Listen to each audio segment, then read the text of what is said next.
A new season for Seawolf Sports, a new commissioner for the America East, and the last remnants of summer.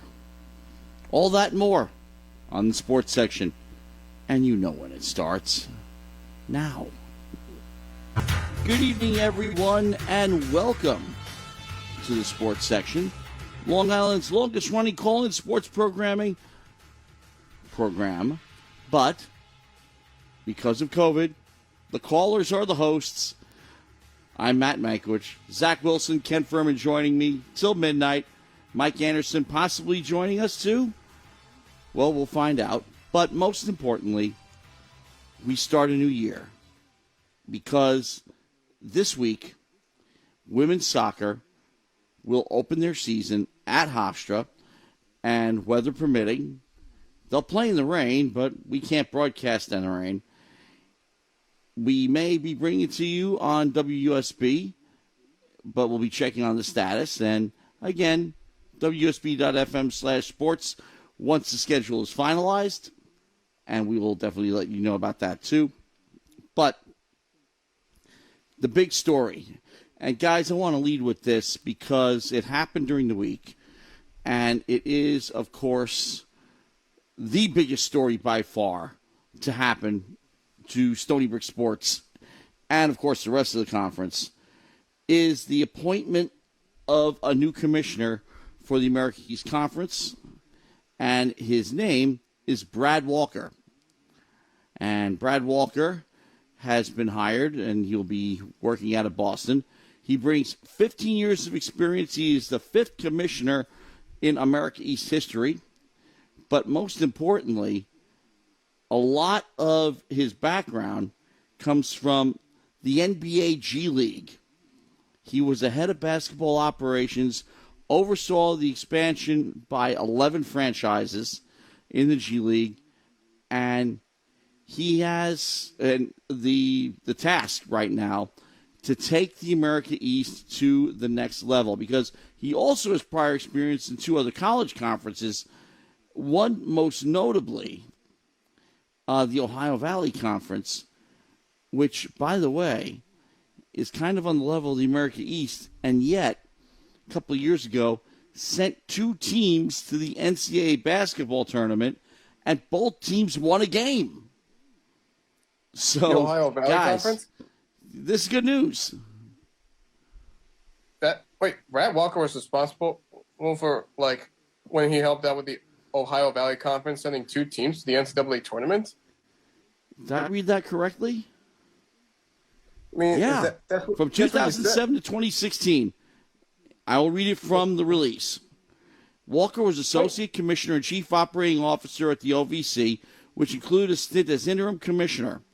In addition to overseeing day-to-day operations, including the conference budget and sport oversight of men's basketball and football, Walker took a leadership role in the development of the conference's basketball enhancement plan, which rewards successful programs. That program helped result in the conference earning two bids to the 2019 NCAA Men's Basketball Championship, with each qualifying team winning a tournament game. That's really impressive. Yeah.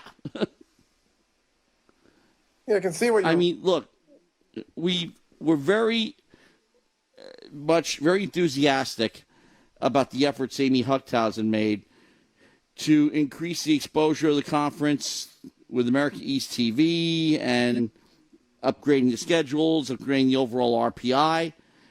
This is clearly a move to move up further. I mean, are we ever going to send 6 teams to the NCAA like the Big East? Love to see it, but that really depends on the schools themselves. But this is an effort to get the America East more on the map, and I think it's a great move. And coming out of the pros, too, essentially, the NBA G League, which is run by the NBA. So he worked out of the NBA office. So he's got a great background. I'm very impressed with what they've been able to get here. And as a result, we're going to see some very interesting developments, I'm sure, especially when basketball season comes around.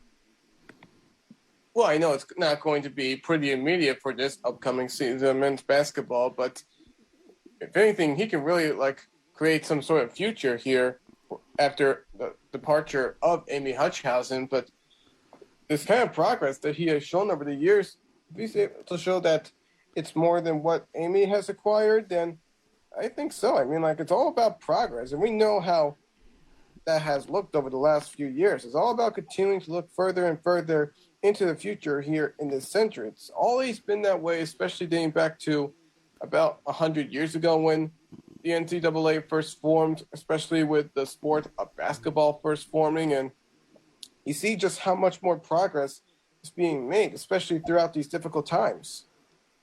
Well, that's another thing, too.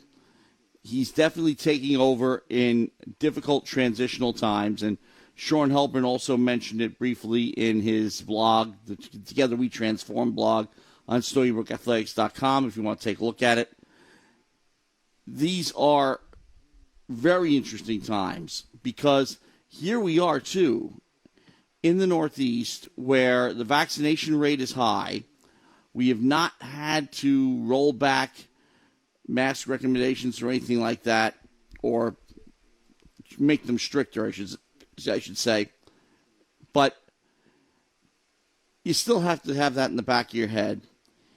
But on the flip side of things, you can expect a pretty decent crowd at Laval Stadium on September 2nd when football starts.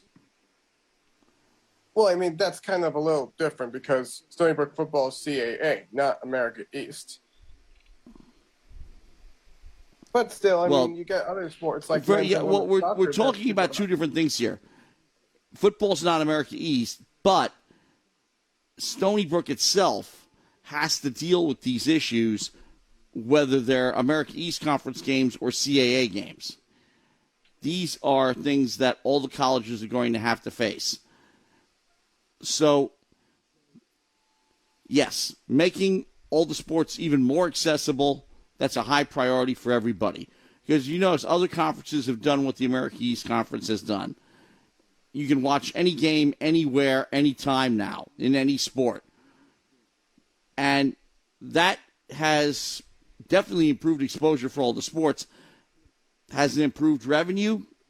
I'm not an accountant. I don't see the books.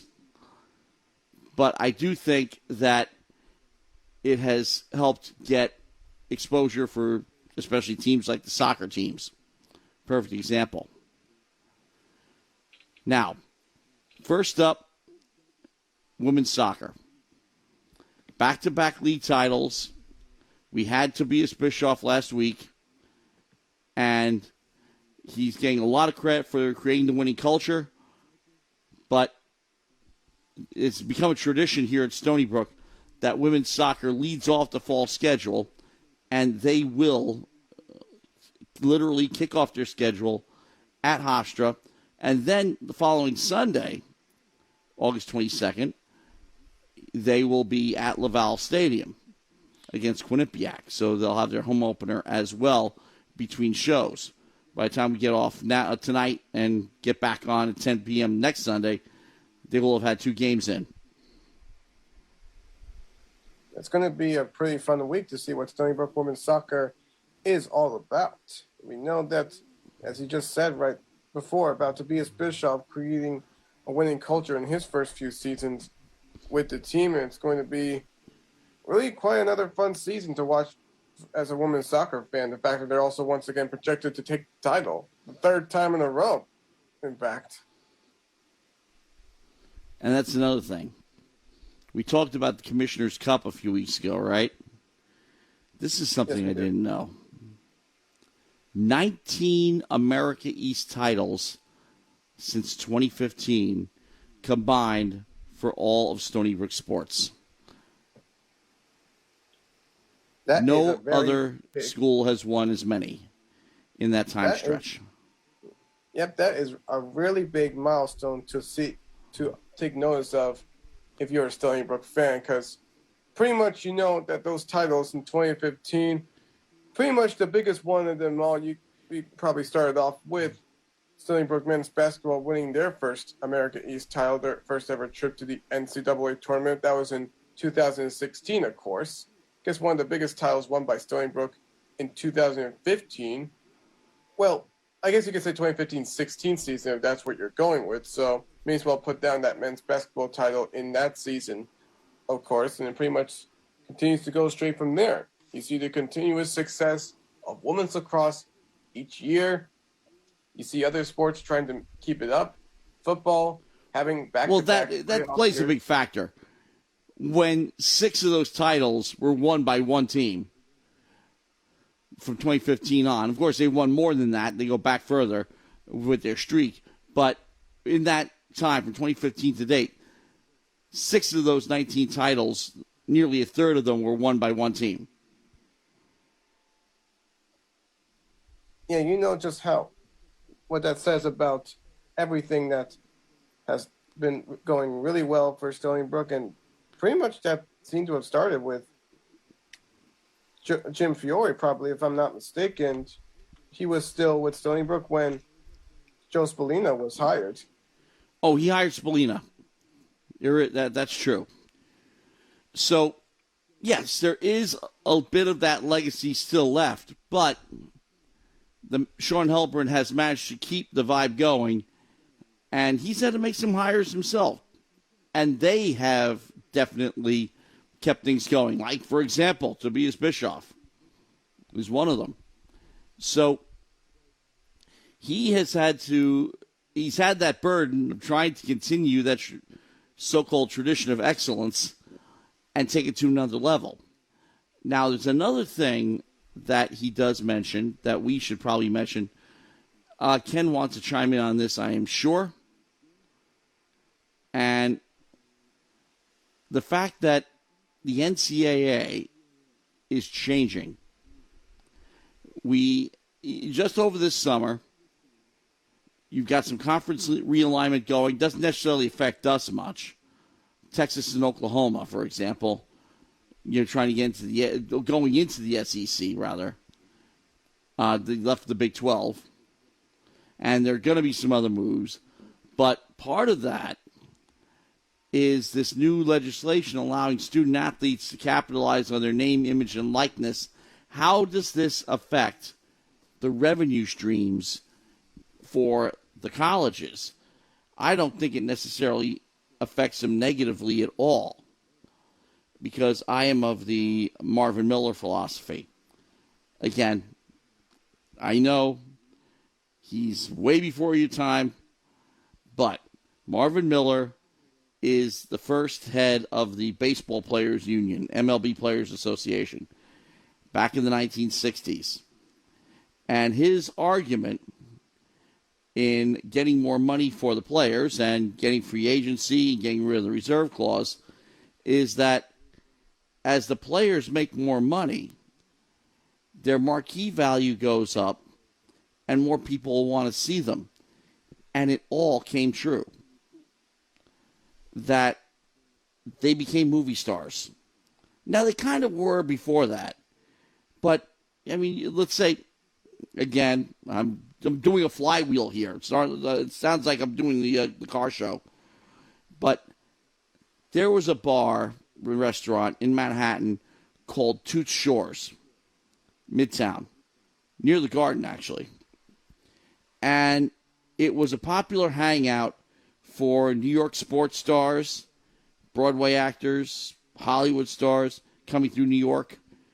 And they mixed in with the general public. This place wasn't it didn't have a velvet rope on it. Anybody could go in. And you could run to Joe DiMaggio and Marilyn Monroe sitting in a corner someplace on a table.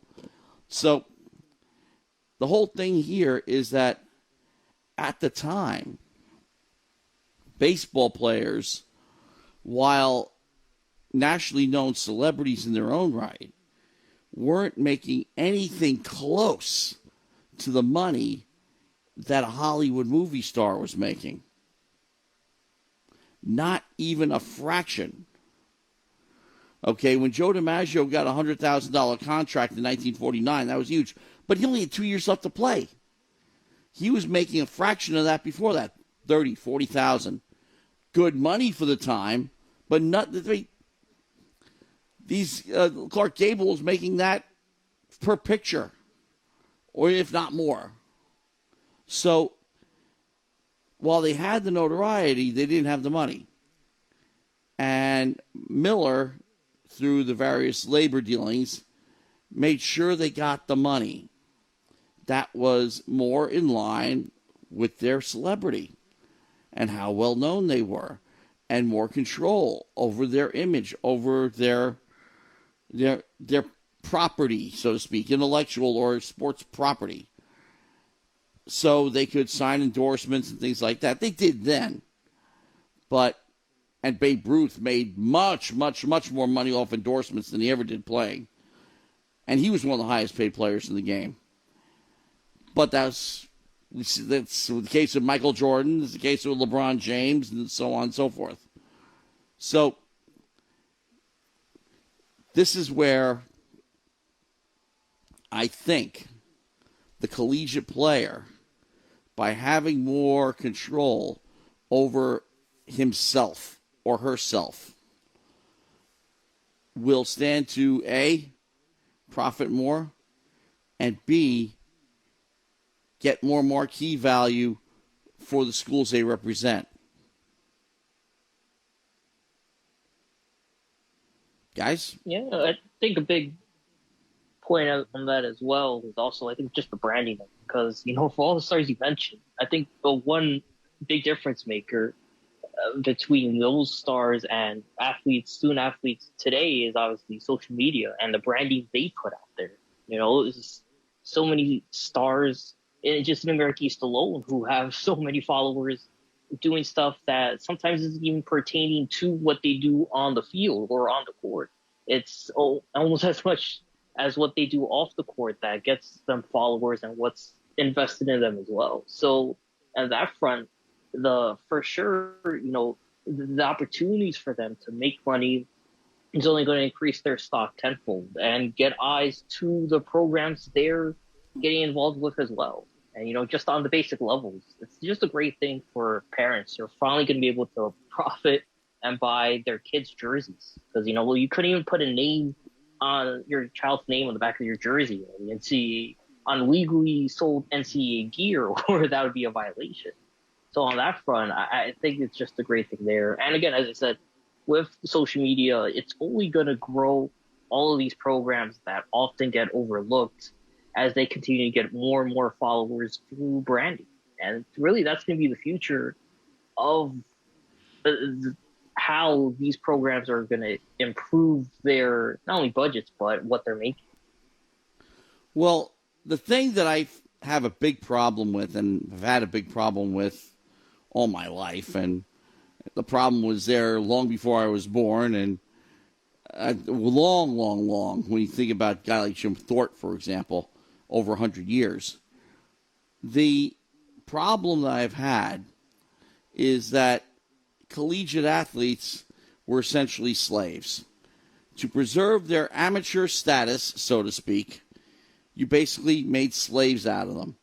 And the same thing happened to Olympic athletes until about 30 years ago, when they allowed pros to compete. That you had to not take money for your performance, but other people could make money off you. And you didn't get a cut. That meant that, let's say, for example, the Olympic broadcasters, the Olympic advertisers, people like that, they could make money off the athletes, and the athletes didn't see any of it. Or, any track meet, figure skating tournament, gymnastics meet, whatever, the athletes never saw anything. And the comeback, well, they get a scholarship. But the top athletes, at the very least, could make far more money than a scholarship. They can make enough money to pay their own way easily.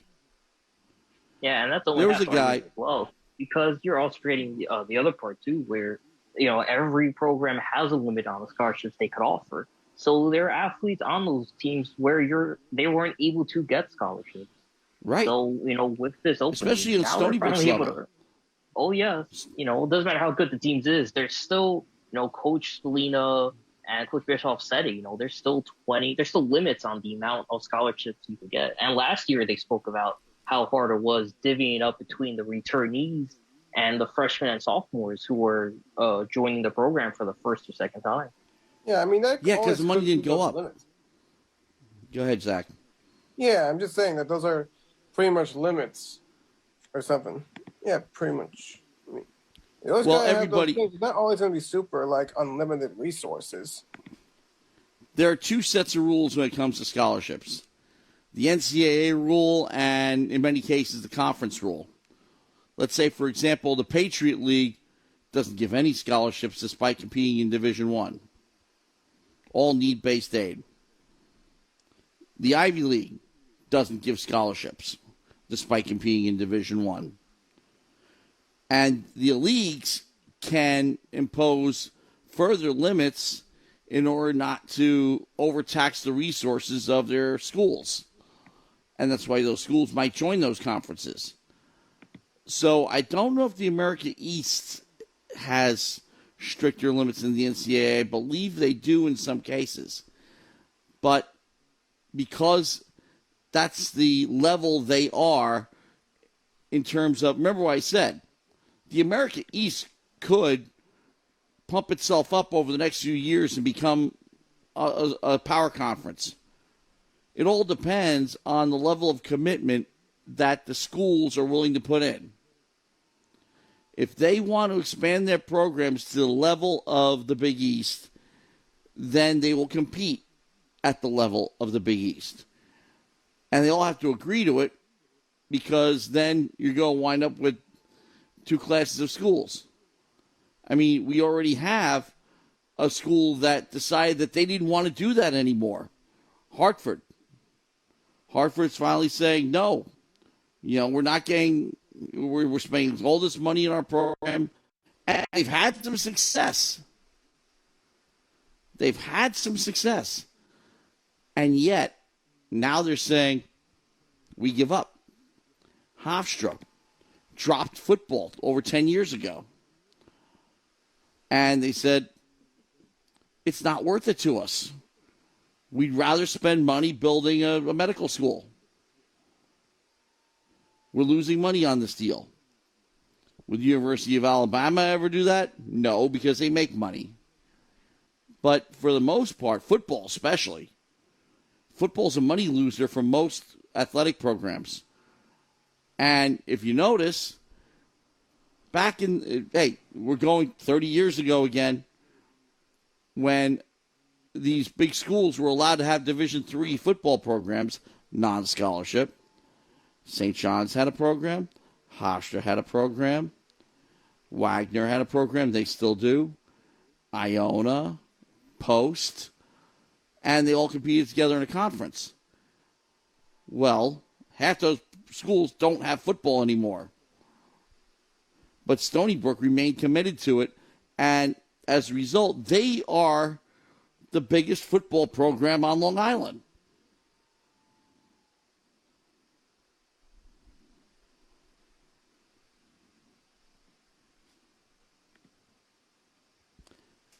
.10:24 here on the sports section.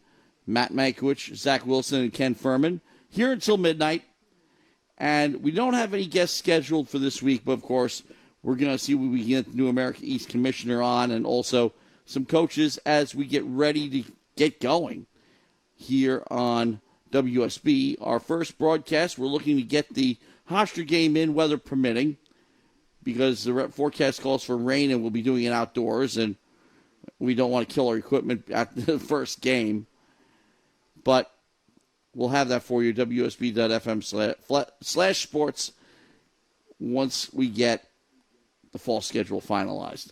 By the way, from Citi Field, the Dodgers are exploding on the Mets once again.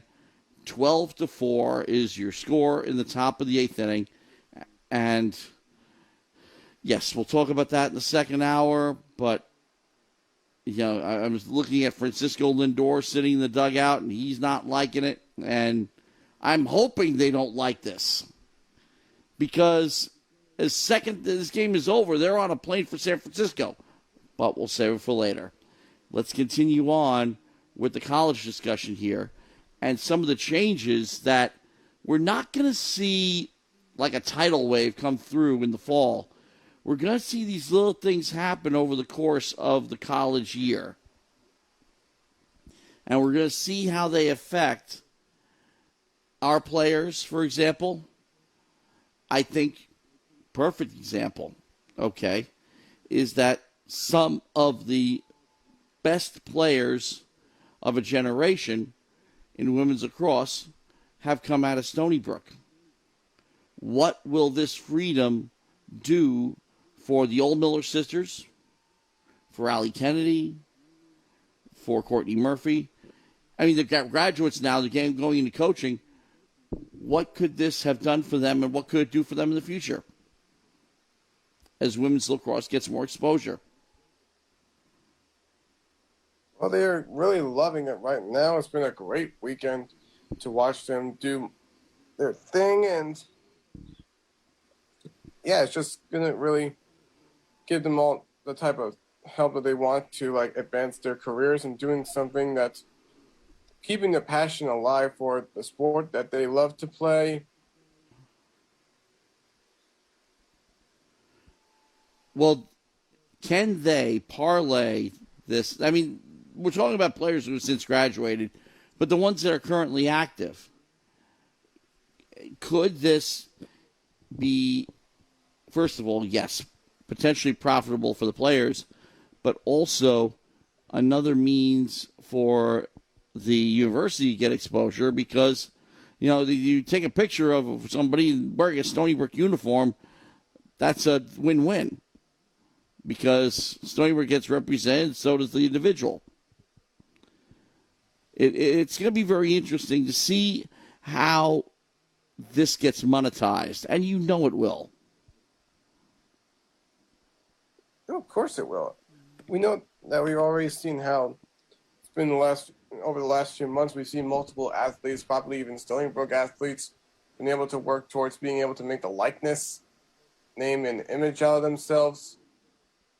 And with lacrosse, you've seen how that's happened with players like Kylie O'Miller over the last few years after she left Stony Brook. And really, I'm just sure there's going to be a lot more. We haven't really seen too much of Taryn O'Miller yet. I'm sure we've seen Alec Kennedy, but you know Taryn O'Miller, she's already taking a lacrosse coach job here on Long Island with St. Joseph's College. And I'm sure that once, and we'll see how long it'll go with that, as if she wants to do her name and advertising thing as well.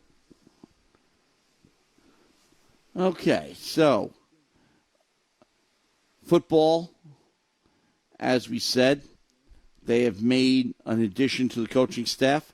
Former LIU head coach Brian Collins is now joining as on the defensive side of the ball.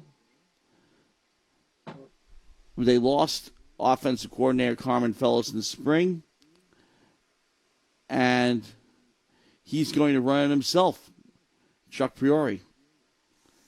And so far, we shall see, but you know Chuck Priori, and you know his offensive philosophy. You're going to see a lot of running. Ground chuck.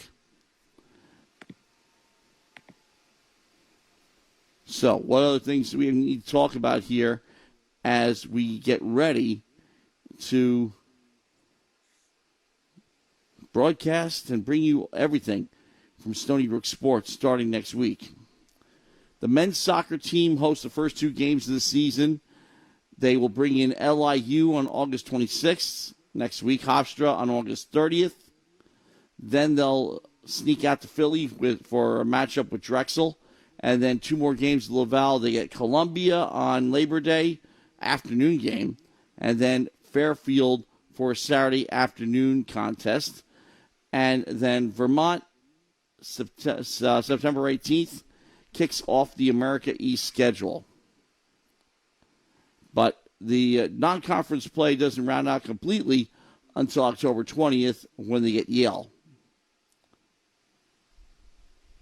Yeah, for Stony Brook, they want to, of those first two games, at the very least, split their opening series against their interstate rivals. I mean, this is a program that has really fallen from its heights a couple seasons ago. Last 2 seasons, they have won 5 of their 20 games competed with 3 draws. So it has not been pretty for the men's side of the soccer, especially, which has been especially surprising considering a couple seasons ago they were pretty close to winning it all and were tabbed as the number 2 favorite to win it all in the 2019 season. But a lot of stars, a lot of scoring really has graduated and gone away, and the Seawolves have been unable to replace that. So for this team, I think offensively is where you got to look to really revamp your system. And again, a lot of greats. Set the Fernandez brothers graduating, Gabriel coming back as a graduate, but his brother has gone playing professionally. So you're really looking at a more experienced and inexperienced at the same time group. As I said, you got juniors like Danny Jara, graduating Corey Cupid, Jack Urbano, a senior. They're in the midfield in the attacking front. But those are guys who haven't had too much experience, especially starting-wise. Well, Jack has, but for the other two, starting-wise, because of, again, those graduates like Jared Doss, Steven Turnbull a couple seasons ago, who played, as well as the bridge season last year. Now, more stories that we're covering is that Kyle Nunez, this, of course, was a couple of weeks ago, but I wanted to you mention it because football coming up and all that other wonderful stuff. East Islip, New York native, third-team Stats FCS preseason All-American, and he was also selected to the CAA preseason All-Conference team. He joins 15 CAA players from 7 schools listed on the squads ahead of the much-anticipated fall 2021 kickoff. But he also earned Stats FCS second-team All-American honors after the spring 2021 campaign, backing up a preseason All-American selection by an organization earlier in the year. So, one of many players we'll be keeping an eye on. And also, yes, not just Nunez, but also Anthony Del Negro was honored by the CAA by making the All-CAA first-team selection. They made it after the shortened spring 2021 campaign, and now he's first team, for the regular season, too, for this upcoming season. So. And Del Negro, he really had an impressive showing despite the ultra bridge season for Stony Brook. I mean, they could have even finished the games on their slate due to their teams getting canceled because of the pandemic and testing positive. But again, in his shortened season, he was still able to put up some impressive numbers. And again, he's a guy who's really been trying to find his identity. He's listed as a tight end, but he's played in a defensive position as a safety. They put him in the special teams. He's a guy who was still able to produce for the Seawolves, getting a pair of blocks in the 3 blocks, actually, in terms of kicking for field goals and extra points. And I think a punt block as well on top of that. So he's a guy who really made an impact in terms of improving the positioning for the Seawolves on the opposite side of the ball. And he made a mark as well in that game against Albany, which Stony Brook ultimately won, not only with the tackle, but the block kick as well. And he was the reason why Seawolves were able to get good starting position and ultimately win that game. But also going back to Kyle Nunez, he's had a real impressive career. 3 straight seasons, all CAA listing. And for an offensive lineman, they're really the unsung heroes of the offense, because we're so used to talking about running backs, quarterback position, receiving, even the tight end spot. But for Kyle Nunez, he has really done his job well. He's really a great offensive lineman. Not too many defenders in CAA are really going to beat him, get into the quarterback. So, like we said, we open against New Hampshire. 3 non-conference games and CAA rest of the way. We really have to write the spring season off as... we got, 4 games in? The rest were canceled. We're going to play it May to begin with. and an opportunity to start fresh here and basically wipe out any memory of the spring because everybody else is doing the same. I'll say it's probably wiped away the past couple seasons from their memories because it's not been pretty, especially in CAA action. Well, as you said, and speaking of Coach Bischoff, where they had a longer season, obviously, but trying to kind of compare what it's like playing in spring and immediately going from a competitive spring to fall season. And, he said how there's a middle ground between, considering it a light scrimmage and a full-on through season. And really, that's how you got to treat it with Seawolves. Because, again, the shortened season really only played for about a month, mid-February to March. So, in a sense, it really was more of an extended scrimmage between an opposing team. Because, again, Stony Brook wasn't able to finish their season. But that said, I think it was good because it brought that competitive nature there and showed Seawolves where they really need to improve. And they made those right steps against the Great Danes because they improved much more defensively in that game than they had for the rest of the season. And offensively as well, they're moving the ball well on the ground. And that's really the key for the Seawolves offense, as you said. Everyone knows Peoria's offense. When they get it going on the ground, they are a hard team to stop. Right. And kind of returning to their roots because they've had their greatest success relying on the whole ground chuck philosophy. Now, we have to go back to 2019 as where you said the Seawolves' misfortunes really began because they came off the huge win at Villanova. We remember that vividly. 36-35. Fifth-ranked team in FCS. Seawolves are riding high.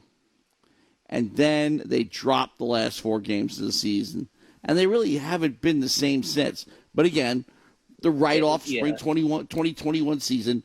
But that's really where the turning point for them has been. And that's what we're looking to turn around immediately if they can. Yeah, you could even go further to just the start of the conference season. With the 31-27 win against Rhode Island. They were down for much of that second half. And had it not been for a clutch Ty Kelfield's run to really get them that win, this team could have easily been 1-7 or 0-8 had Villanova found a way to milk the clock correctly. This team was really, quite literally, a couple of plays from going 0-8 and completely beaten in the conference season. It just seemed like they never got their footing. And in the close games, Stony Brook was unable to come away victorious. Go back to that New Hampshire game or even the JMU game in overtime. Both of those 6-point losses.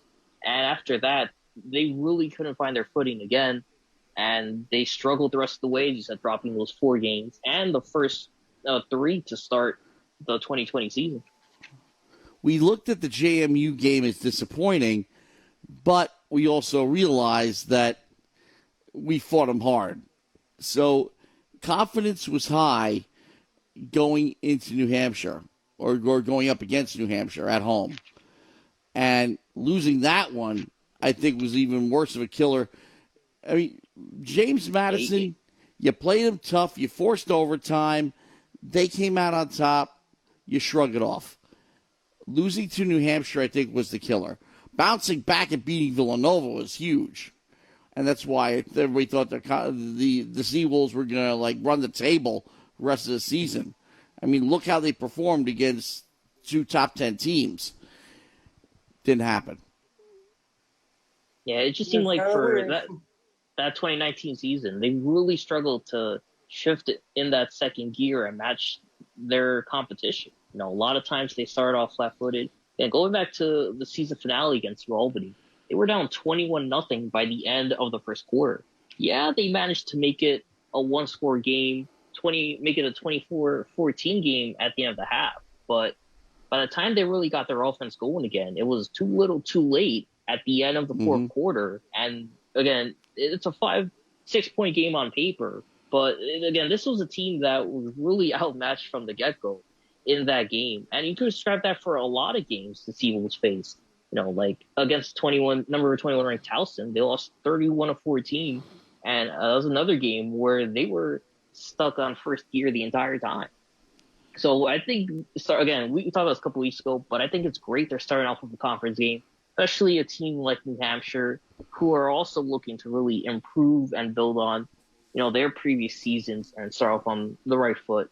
Because, again, this is a team in Stony Brook where they need to start off strong because they got to really set the tempo and the precedence of controlling the ball, controlling the game, and start off their conference season with a win as they prepare for a tough non-conference schedule against Colgate and Oregon before coming back home to face Florida. Absolutely. So, we're ready. Hopefully, in the next couple of weeks, we'll have Chuck Priori or other coaches on the air, maybe even a couple of players, because we're looking forward to this. It was really a fog for us with football when, first of all, they pushed it to the spring. Then the spring season got shortened, and you never really could get into it. And this is an opportunity to start fresh. Forget 2020 altogether. Pick up from where you left off in 2019 and see what these guys can do. Yeah, we are really excited. We got 5 home games scheduled and other road games that we could be exploring the possibility of traveling for. Colgate could be an option. It's about 4 or 5 hours away from Stony Brook, Oregon. It's in Hamilton, New York. But Oregon, that's really the prize. We want that. We can't, but yes, this not a given at this point. Oregon. The other ones are doable. Rhode Island, doable. Towson, we've done. Maine, absolutely, we've done, but Maine is up there. Villanova, 7 hours away. Piece of cake. We'll have it finalized for you very soon. As you know, here at WUSB, everything has to be approved by the program director, and we can't publish until we get the complete okay. And, of course, we do have a new program director this season as opposed to last season. Right, so but that's okay. Yes, I already did contact him during the WSB board meeting earlier this week. And as of right now, we are good for this upcoming week for Thursday and next Sunday. So, Thursday, of course, is the women's soccer opener at Hofstra, and we'll be bringing that to you, weather permitting. And we are going to bring you the home opener at Laval Stadium next Sunday afternoon. That one, we don't have to worry because we have our own press box. And it's indoors, so we are press box like inside, like we can take cover from any rain that could happen. It won't be a problem. Exactly. So it's gonna be great to watch too. Especially with a team, as I said, we talked about how the soccer team was the best record wise, obviously winning the whole thing, but they were a great goal scoring team.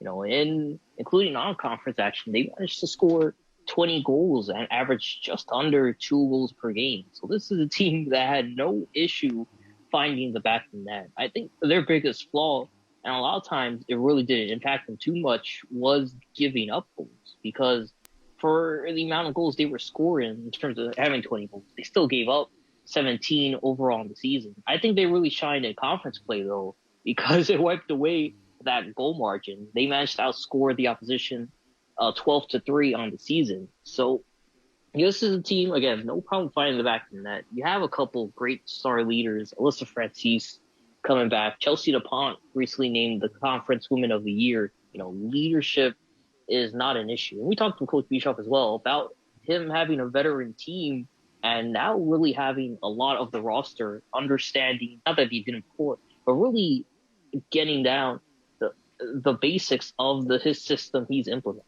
So it's going to be fun, as well as seeing who steps up to try to take the crown from the Seawolves as they go for their 3rd straight title. Yeah, believe me, this Stony Brook Hofstra game to begin the season, it's going to be really wild. We already knew that it was pretty wild between both teams. It was kind of high scoring, if you can put it down like that, last season when Hofstra won 4-3. It's going to be, once again, at the Hofstra Soccer Stadium, and the Pride had a really great season, believe it or not. The only problem was they suffered their first loss of the season. Couldn't have come at a worser time when they lost in the CAA tournament against Elon. And even with that only loss and the fact that Hofstra was basically in the top 25 throughout the entire season, they didn't even get an at-large bid. Yeah, which is really confusing to see because Hofstra has always been dynamite over the last few years, and Bischoff knows that. Yeah, Bischoff, former associate head coach of the Pride, so this game obviously has a lot of symbolism behind it. But as you said, Zach, the Pride finished 7-1-1 last season. They went 3-0-1 in conference play. But the thing that really surprised me, especially for them not getting the at-large bid, they were number one in the country in terms of goals per game with 3.5, assists per game with 4, and points overall with 11. You know, they had votes in the United Soccer Coaches Top 25. That's the national Top 25 poll to start the year. And as well, a lot of their players claiming those major individual awards, like Miri Taylor in the attack, or Lucy Porter, who we spoke about a lot as midfielder of the year. So there is a lot of great talent on both sides of the field for both of these teams. And again, that's something for Stony Brook that they know they got to watch out for, because as good as Stony Brook was in scoring last season, the Pride were even better. And defensively as well, they were the better of the two. Yeah, the Seawolves, they face a platoon of preseason accolades in individual players. You get Miri Taylor, Lucy Porter, and Katie Lowe named to the CAA preseason all-conference team, while each one getting their own individual preseason accolades. Miri Taylor with the preseason player of the year, Lucy Porter, preseason midfielder of the year, and Anja Suttner, the CAA preseason defensive player of the year. So you got to watch out for them if they can really make themselves quite the three-headed monster.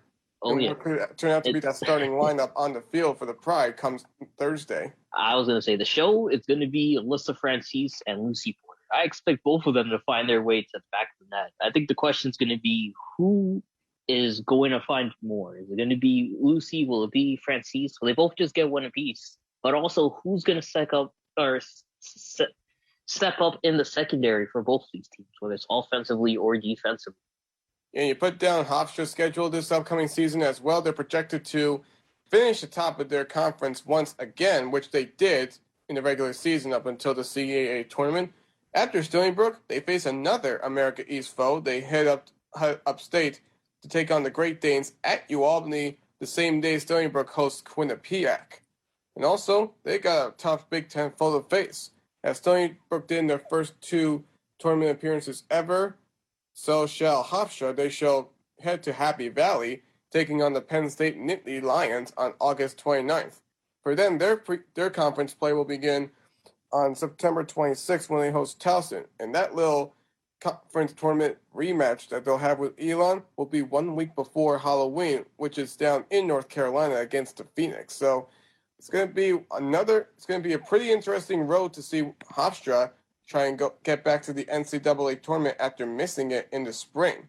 And if anything, I do believe that they'll be ready to once again be on top and make it to the tournament looking like a team that can make it at least past round 1.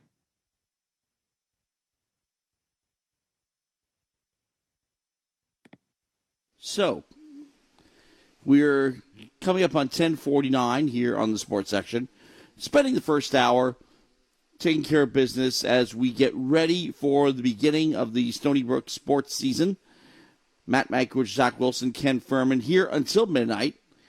And unfortunately, we can't take calls yet. When we return to the studio, which will be soon, we'll be able to do that. And we hope there are a bunch of them piled up, because I think that with the enhanced ability to follow the teams that keeps getting better every year with technology, people will be doing so. So, we've had football, we have men's and women's soccer, we've been talking about those. But what else is up on the schedule here as we get closer and closer to sports every day almost on the Stony Brook campus? Take a look at the full calendar. Okay. As we said, Thursday, women's soccer and volleyball will be kicking in too. They will get going at, well, yes, they will be at Florida Atlantic on August 27th, which is next Friday. Not this coming, one after. And then they'll be playing Wofford. That's part of a tournament, Florida Atlantic tournament in Boca Raton, Florida, and that continues into the next day. North Florida, they'll be playing there. Soccer, by the time, I believe class starts on the 30th, if I'm correct. Guys, am I right? Guys? I'm sorry, Matt. What was the... Yeah, that'd be right, 30th of August. 30th. Okay, class starts on the 30th. So by the time the 30th rolls around, 1, 2, 3, women's soccer will have played 4 games, and the men play their opener on the 26th, and then they play another game on the 30th, and that is home against Hofstra at 6 p.m. So it's a kind of a Labor Day type event. Or actually, next week is Labor Day, the following week. So, but September, things start to pick up even more. Because, of course, September 2nd, you got women's soccer and football, volleyball kicking in, and cross country should be kicking in somewhere, right, fall track. No, we're not actually, do we do that anymore? Yeah, I don't believe we really do. Okay, so we don't. So it's going to be soccer, volleyball, and football throughout the fall, through October, and into November. Then we start getting serious about basketball. And the basketball schedules have not yet come out. And that's going to be the next thing we'll be looking for. Because those prove to be very interesting every year, too. Who they're going to be playing non-conference and where they're going to be traveling to. And we also don't know. We, as I said before, things have been relatively stable with the Delta variant in the Northeast because of the high vaccination rate. But once you venture outside the Northeast, then the travel gets trickier because you don't know what you're going to be dealing with when of course, last winter, COVID picked up. Will it happen again? We don't know. So things are going to be very interesting watching that. We've been fortunate. We've been able to watch baseball with full crowds. This Mets series, which is coming to a close right now in the bottom of the ninth, 14-4, by the way.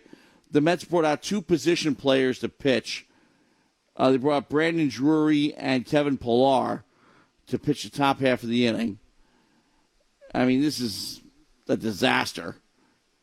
But we'll talk about that in just a few minutes. We just want to get the first hour out of the way. But we've had the good fortune of being able to play baseball, at the very least, in front of full crowds, football in front of full crowds, at least in this area. And nobody wants that shut down again. Okay, we beefed long and endlessly about not having crowds at the Olympics. And the Olympics are probably going to prove to be a financial disaster. When the numbers come in, well, first of all, some numbers did come in. The ratings were abysmal. Nobody wanted to watch them. Nobody wanted to know anything to do with them. So what that proves to the long term, nobody really knows. Because once you take away the COVID threat, does everything immediately go back to normal? Based on what I've seen, and this is the first Met game I've missed in this homestand. I was there last night, the night before. What I saw at Citi Field, packed house. Okay? Mm-hmm. What was going on in Chicago? Yeah, the Field of Dreams game only had capacity of 8K. But in Chicago, in the White Sox building, guaranteed rate, whatever, field, New Comiskey, that place was packed. Okay, so the crowds are coming back. Do we find ourselves in a situation where we got to get rid of the crowds again? I hope not. But all these stories are the things that we're going to be following over the course of the season. They're always going to be topics of conversation. And like I said, when we get back into the studio, which should be soon, I think we're going to probably do it at the start of the academic year, we're going to want to hear from you. We're going to hear what you think and see what the future is for the Seawolves. The future looks great. Now, as Sean Helbrin said in his blog, the Commissioner's Cup is an expectation, no longer a goal. More America East championships in the past 6 years than any other school in the conference. We're no longer the up-and-coming school. We're no longer the challengers. We're now the ones with the targets on our backs. And that continued level of excellence, one of the reasons why we managed to maintain it is that we pay attention to all the sports. We don't let any of them fall by the wayside. They all have to carry their weight.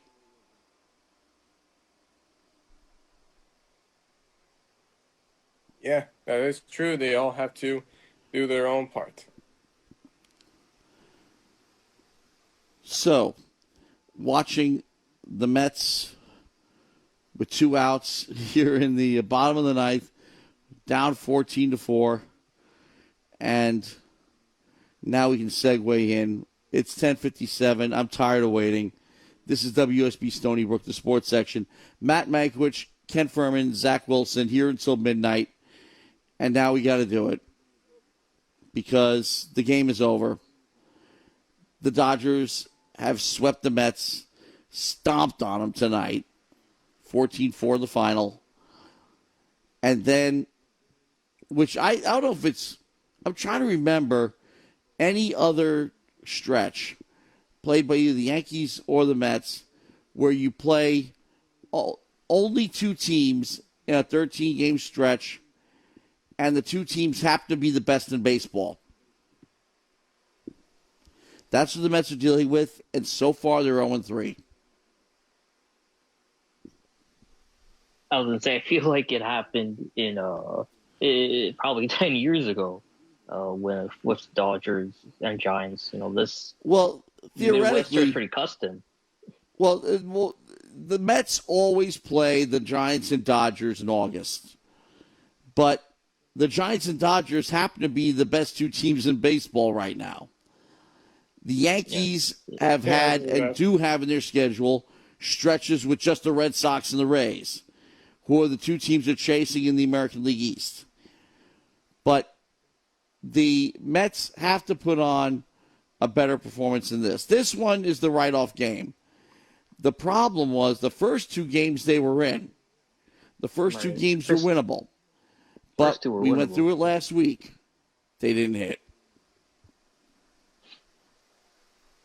Yeah, I think yesterday's was really the statement of, again, the Mets' problem, because they started off the week with a sweep against Washington, and Washington pretty much throwing their season away, so those were must-wins for the Mets, and it really didn't look like they were going to win that first one. If you remember, before the rain delay came in, they were losing pretty handily, 5-1 to Washington, and they managed to pull through with a comeback the day later. But as you said, entering Los Angeles, they really needed to at least take 1, if not 2 or all of that series against LA. And when it came time for it, the bats were not awake, as it really could point to a multitude of times where it's really the same old story. And it's no point in getting angry about, because it's pretty evident what the problem is. You got runners on base. It's a clutch scenario, and no one's clutch. It's strikeout, ground out, double play,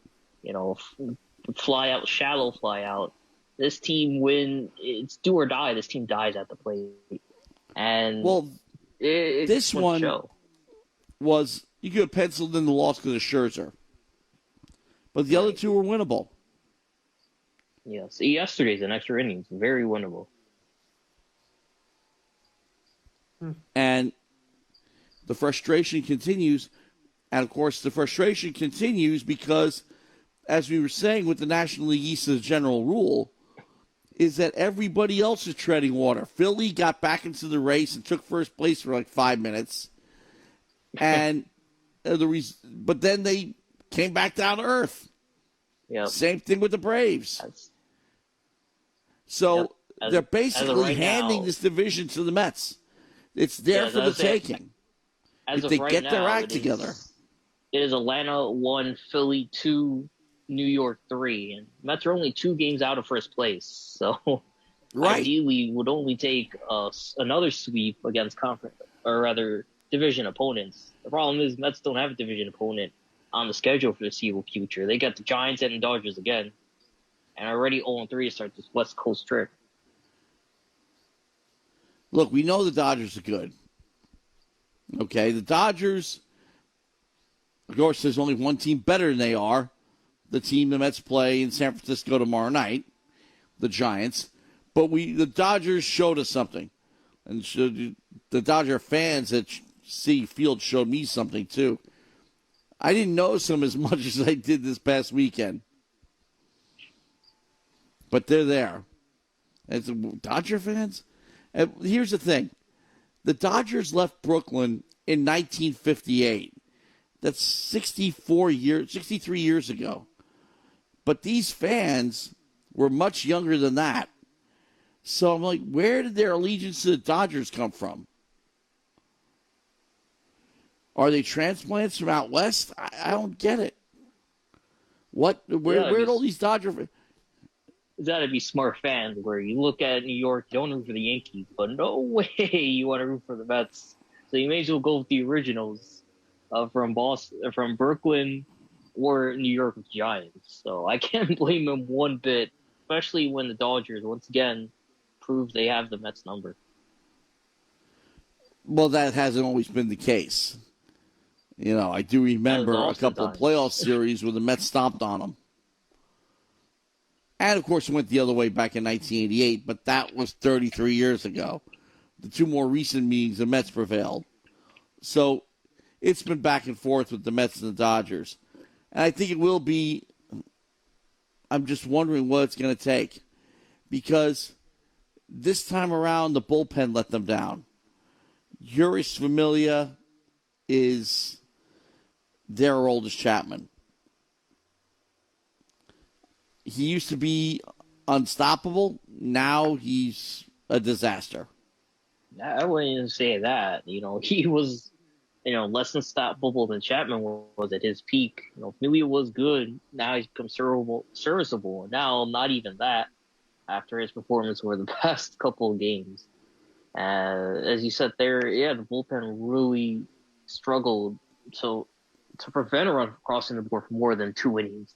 It seemed like you get Edwin Diaz to put in a serviceable 8th or 9th inning, really 9th inning or 10th. But then Familia would come in and bang, all of a sudden Dodgers put up 2 runs on the board. Max Muncy had his way against the Mets this weekend. Just today, pair of home runs that really put the game out of hand for him. Yeah, but he's not the only one, top to bottom, that lineup. Very, very dangerous. And you can make the argument that the World Series champion is going to come out of the National League West, whether it's the Giants or the Dodgers. Or the Padres. Or the Padres. The Padres are still very much in it. They're not on the same level as the other 2 teams, though. Although I'm watching them beat up on the Diamondbacks, but everybody does that. Yeah, they had their struggles just yesterday, honestly, 2 nights ago, getting no hit against the Diamondbacks, who only have 30 wins on the season. But the way with San Diego, they just got to stay healthy, and they're 10 games back, in West, but again, there's really only health is stopping them from getting on that hot streak and taking 10 out of 13 games. Or just win series like the Yankees do.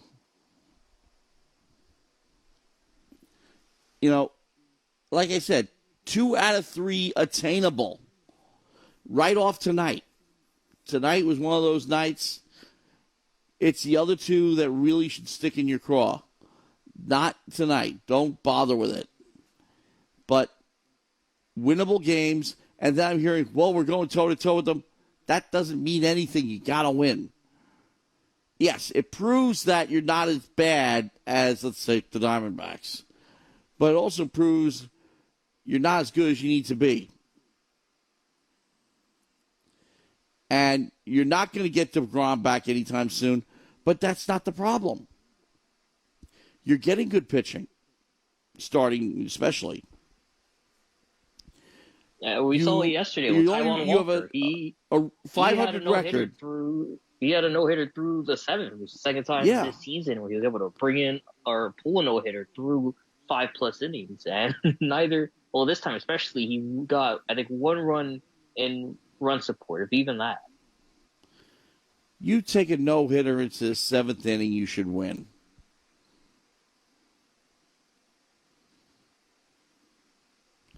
There's no doubt about that. No, agreed. And for the Mets, they had no answer to Walker Buehler. As again, he not throwing a no hitter, but he had a super effort for his part in 6 2/3 of an inning. They were only able to get 2 hits off him at 3 walks. They were swinging at stuff way out of the zone. And again, it was just tough to watch, especially seeing Taijuan Walker put in a gem of performance on the other side. By the way, I've got SportsCenter on in front of me, and they're in Yankee mode right now. Let me give you some numbers. 19 wins since the All-Star break, tied for first in Major League Baseball. 6 straight series wins, 4 of them on the road. 4.61 runs per game since the break, 4.16 prior. Now, remember, I'm not happy unless they're scoring 5. The Red Sox score 5. The Rays score 5. 4.61 is still not good enough. Okay, I am not comfortable with the Yankee team just 5 runs per game. And once again, just go into Baseball Reference and go back as far as 1903, and it just proves it. Go into that runs per game column. They score more than 5. They will finish either first or second, guaranteed. Well, I would say that Field of Dream game was they scored 8 and it still wasn't enough. Yeah. Well, that's lousy bullpen. So, I was saying, Zach Britton. I would say that Field of Dream answer. game. We found the answer to what is the ultimate home run ballpark, and it is in Iowa. Yeah. Whoa! Hang on a second. Hold on. We'll flip it over. We'll flip the card over because what does Mike Anderson do the next day? Make the last out. That's baseball season. That the Field of Dreams is the ultimate home run park? Well, first of all, the ball seems to fly out of there. The fences aren't particularly long. Interesting. And, well, look, there's only one game's been played there. Some idiot on Facebook said, yeah, the Yankees are the only team to lose a game in Iowa. They're the only one to play it other than the team that beat them. 1 game sample. Nice statistical sample. And the game was winnable. That's the thing, though. I just rattled off 3 impressive stats for the Yankees since the All-Star break, all of which have helped them get back into the race. However, we're still complaining about that game in Iowa because it's happened too many times, and you're just wondering when it's going to happen next. Today had drama. Every single game's a nail-biter. I remember a couple of weeks ago, last homestand, okay, Yankees put double digits together, I think, for the first time this year. And, of course, one of the questions asked Aaron Boone is, How much of a relief is it having such a big margin for once? Yankees go into the ninth up 5-1. Not safe. They win 5-3. So in other words, Luke Voigt's home run, the top of the inning that made 5-1, was the difference in the game. If he had not done that, we might still be playing that game now. It's just mind-boggling how a team can stay competitive, and people would say it. They've had haymaker after haymaker. They've been punched around by these devastating losses, but they bounce back. They lose one devastating game and win the next two, which also puts the people who are whining about it in their place. But I'm still, the bullpen is still a problem. The bullpen is still their Achilles heel, and the bullpen, I still believe, is going to kill them. Yeah, I was going to say, I really don't see a World Series contender in either of these two teams. And not just because they're both in third place as of the time of this recording, but as you said, also, the bullpen has been a problem, even though the rotations, for the most part, have been fine. Obviously, Carrasco today was not fine for the Mets. But for the most part, the Yankees rotation has been fine, even when having to replace key starters. But, as you said, for both of these teams, it comes down to the offenses getting hot. And for the Yankees, they got to be consistent, and consistently hot. It's been a big reason why they've been able to win a league-high 19 games since the break. I mean, even in their losses, well, White Sox is a bad example, but in the Royals lost 8-4 because the offense really couldn't get going until late in the game. And as you said, for both these teams, it's those middle innings which are really killing them. Almost right after when your starter is coming out after giving up a run or two, or not even at all in the case of Garrett Cole, and all of a sudden by the end of the sixth or seventh inning, bullpen's giving up 3 runs, 4 runs. And the Yankees are trailing by 2, having to find a way to claw back with 2 innings left to go. So, for sure, these two teams have got to refine their bullpen, their 6th, 7th, and 8th inning guys, in order to lead into the 9th inning and ultimately secure a game. They got to get guys who are able to hold the leads. Nothing is certain. Again, we've been spoiled, but Mariano Rivera retired 8 years ago. Okay? It's a long time. And we've been saying it over and over again that the Yankees were spoiled by the fact that not only Mariano Rivera, but they had other pitchers too that were good for a prolonged period of time, which seems to be unusual for bullpen guys as a rule. The Mike Stantons and the Jeff Nelsons, they were good for several years on end. You don't get that anymore with these guys. And you're expecting Zach Britton closed before the Yankees acquired him. He took a backseat to Chapman. Chapman goes down, you think, hey, we're okay. Nope. Chad Green, for a little while, he looked good. Nope. And now they got one guy who's been effective, Jonathan Loaizaga. And Loaizaga, you got to be really careful with because you can't overwork him. So you take him out after 8. He had a nice, effective inning, but you don't want to burn him out. So there you go again.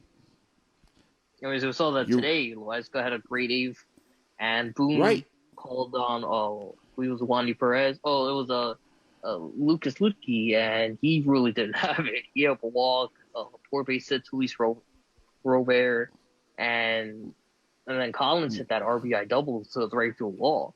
And even Luetke couldn't get anything over. Right. Nothing over the plate. And really, it wasn't for the batter swinging on that first pitch for the double play. And it was a close double play at first base. The game could have easily been tied with Jose Abreu, or the White Sox could have won that with Jose Abreu on the on-deck circle. They came so close to blowing it again. He did. And as we said, it's not Loaiza that's the problem. He's been a big savior for this Yankee team, but it's just the inconsistency for your old pitchers. No one's been able to. It's been real tough for these guys to be able to hold them. Now, you have your top two guys out, Cole and Montgomery. Cole, by the way, pitches tomorrow in the makeup game against the Angels. That's a big plus. But remember, the Angels were one of the teams that took it to the Yankees that gave them one of those embarrassing losses just before the break. So, the Angels come back to town for one. Then they got a day-nighter on Tuesday against the Red Sox. And then another one against the Red Sox. But the Red Sox are not the Red Sox that the Yankees played a few weeks ago. Since that series, since that home and home, they've been terrible. Yes, they got Chris Sale back, which would be a big plus for them. Okay, that's one spot in the rotation. They've been stinking up the joint. So, is it going to be a turnaround for them, or the Yankees going to be able to take advantage? Because after that mess with the Red Sox, the Yankees have been playing pretty well. Yeah, and the Red Sox are going to want to win real soon because I believe if they win their Tuesday doubleheader, they'll be the third team they able to hit 70 wins, which will give them a pretty good spot in potentially clinching the top or wild card spot. But as you said, this is a team that truly struggled, and getting Chris Hill back is definitely going to be helpful.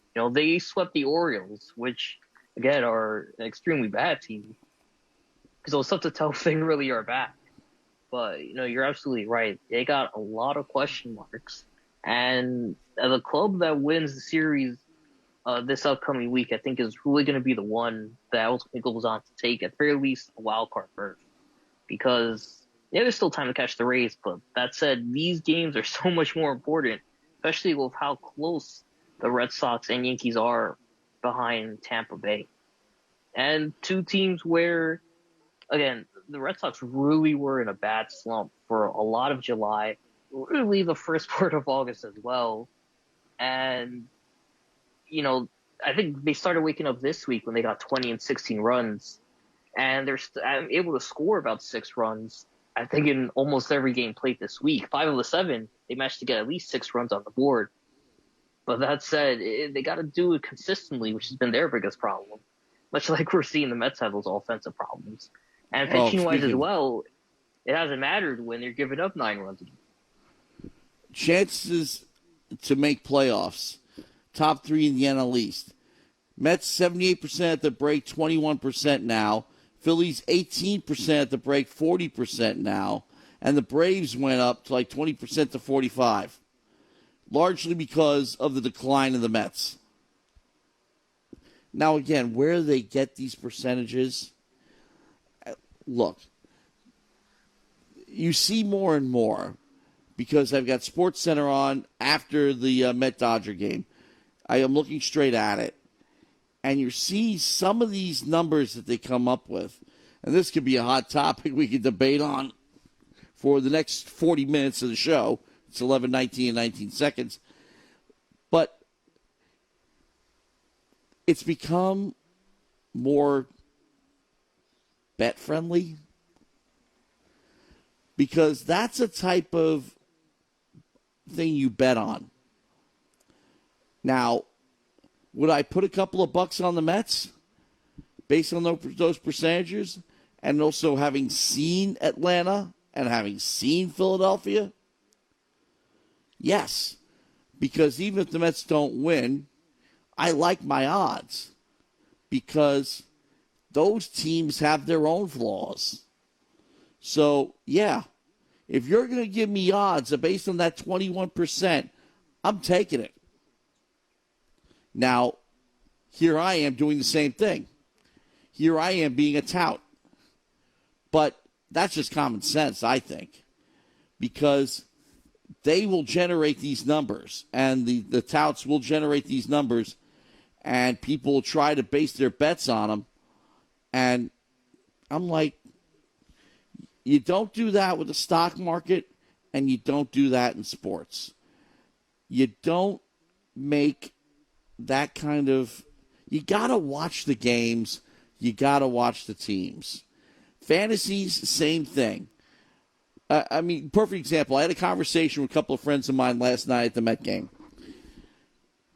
Fantasy football is so flawed because there's one thing that you really can't invest in, so to speak, and really can't build up credit in that's not part of the competition, because it's very hard to provide measurable stats, and that is the offensive line. If you have a good offensive line makes mediocre backfield players, quarterbacks and running backs, look good. A bad offensive line will work in the other direction. But if you're doing fantasy, if you're making your selections, if you're your quarterbacks and your running backs, you look at the line in front of them, because you can't simply go on their stats. You got to look at what's in front of them, and then you make your assessment based on that, because that's where you get the gems. That's where you get the diamonds in the rough, and that's where you can sneak up on people. Am I right? Yeah, no, for the most part, you're right at all. I mean, not too many folks are really looking at the old lines when it comes to fantasy football in the first place. But that said, while it does have that sense of overvaluing certain players, I think overall, especially in terms of team play, like defense, for example, or, hogging an entire offensive team, it gets it right for the most part, especially in terms of ranking. If a lot of these teams and players individually. So, in that sense, especially with this, like talking about projecting a playoff teams, it varies so much day by day. And especially given what rosters and lineups are presented at that given moment. On top of that as well is also, you got to remember how much the games back teams that are out of first place fluctuates between each other on a day-by-day basis as well. So, the Mets certainly in better position than the Yankees in terms of games back, 2 versus 5.5 in third place in their respective divisions. But I feel like this is the same story with the New York NL team, where they'll get in a good spot and all of a sudden everything just crumbles down. And it just seems like deja vu, in a sense where it's turning into another bad season for them, another forgettable season that just when it makes you rip your hair out at the end of it after investing so much time and so much hope and just seeing it fall flat in its face. Like, as of now, the Yankees have certainly looked like the more dominant team. Well, the Yankees are anything but dominant. Okay, even when they win, they don't dominate. Over the last maybe that's month, good. Maybe it makes it more entertaining. Yeah, no, it certainly does. But it don't have, well, first of all, anybody who's witnessed their favorite team win a championship realizes that it takes a little bit more than raw talent to win it all. It takes a little bit of magic. And you look at the teams, and I don't know if you really can assess magic in August. But no, it's a very you look at the teams that sort of have it. I mean, look at tonight. Look at this weekend with the Dodgers and the Mets. The Mets don't have it. Not right now. I'm not saying they can't acquire it over the next few weeks. They don't have it now.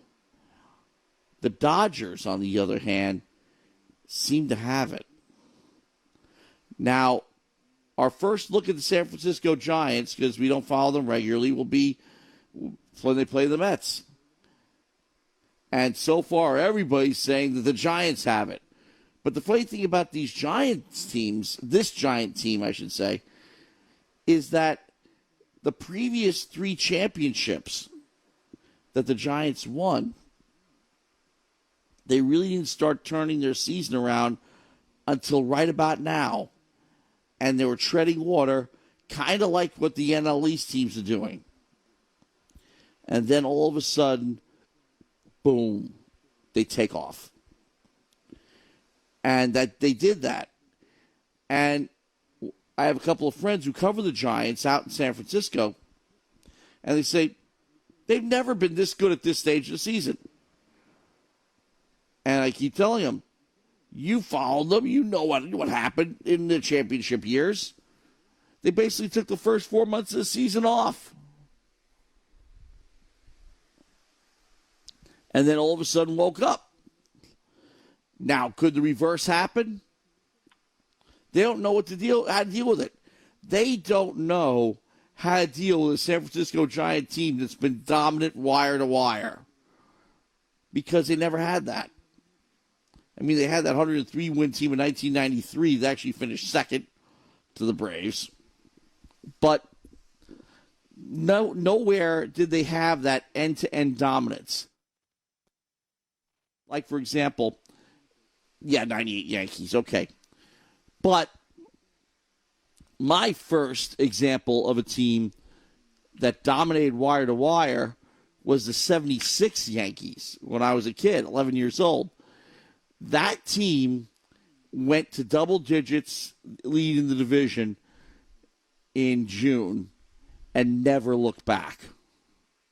Just ran away with it. They only won 97 games, but the rest of the division was so lousy, they won by double digits.